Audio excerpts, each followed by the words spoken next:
Hi, I'm David, and I'd like to show you something that really helps with a lot of the couples that I've counseled with.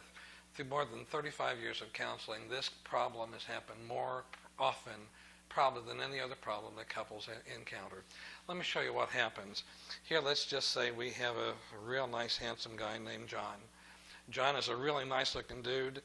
Not much wrong with him, to be honest with you. He doesn't have any fingers or toes, but he's a pretty good looking dude. And what happens is that John and Mary sit here and give Mary some eyelashes. John and Mary first see each other and they think, hey, she's a pretty good looking girl. He's a good looking guy. And before long, they start dating one another. And, they're neither one of them perfect, but they think maybe there's something that they can have that might last for a lifetime as far as their marriage is concerned. Well, so John and Mary decide to go ahead and get married. Immediately what happens is that sometimes some of John's family of origin issues start popping up. And just the fact that he's a guy, we men have different ways of doing things and different ways of thinking. But then also, there are some of the things that happen in Mary's family of origin that creep into their marriage and become a bit divisive between the two of them, or just the fact that she's a woman and she just thinks in a different way than John does. And they don't seem to be able to resolve these problems. And what happens between John and Mary is that these become stumbling blocks for them. And then before too awfully long, they may have some problems with things like sex, problems with things like money. If they have kids, they may have other problems with kids and decisions about discipline and things like that. And then there's a whole myriad of other problems ranging from A to Z that they may have. And what happens is a wall starts coming between John and Mary. And when they don't resolve any of these issues, what happens is this wall blocks their ability to see one another. One of the things that I've seen that happen so many times is that because of the fact the wall exists, John and Mary start looking more at the wall than remembering the good things that they saw in each other before they got married. And they mount a picture on each one of their sides of the wall, thinking of what they look like based on the wall rather than based on what they really and truly look like. And Mary's picture here of John, when she has to look this direction, Mary's picture here of John looks more like something like this. And she has a little plaque underneath her picture that says, "Oh my gosh, what a loser." Now, at the same time that happens, John has mounted a picture of what he thinks Mary looks like based on the wall.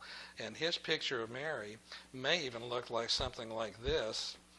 And he's mounted a little plaque underneath his picture of Nag. And every time John looks Mary's way, his thoughts go to this rather than thinking about this beautiful girl that he married, all the wonderful things about her that he knew that were true before the wall existed. There's another thing that happens in this dynamic as well. Any wall is held together by mortar. And sometimes the mortar is sometimes known as unforgiveness.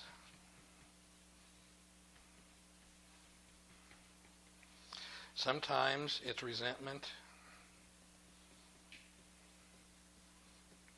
Sometimes it's even lying. They may even resort sometimes to lying to one another. And this mortar starts holding and cementing this wall together.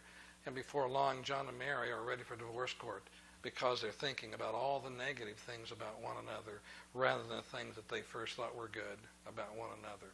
Well, the antidote to this is a wonderful antidote, and it's a wonderful promise in Scripture. In the 4th chapter of Philippians, Paul talks about two people in the church who have gotten kind of crosswise with one another.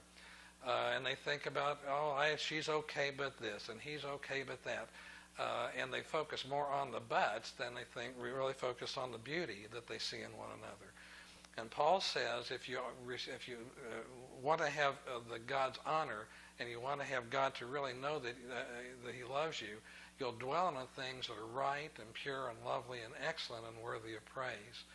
One of the things that I constantly have couples do is before they even start talking about which of these problems are fixable and which ones they need to drop and just completely learn how to let go of, is to dwell on the things that are right and pure and lovely and excellent, worthy of praise.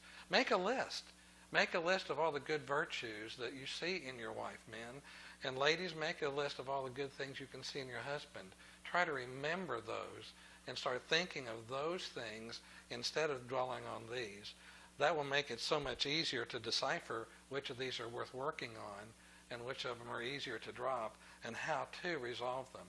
And once we start eliminating some of these problems and remove the mortar and we remove and forgive one another, stop lying to one another, and move these blocks out of the way, then we can really and truly get back into a scenario where we can see one another. And that's what marriage is all about, leaning into one another rather than fighting with one another about all these things. I hope this will give you some great help as you think about how you can make your marriage something that's healthy and fruitful in the days ahead.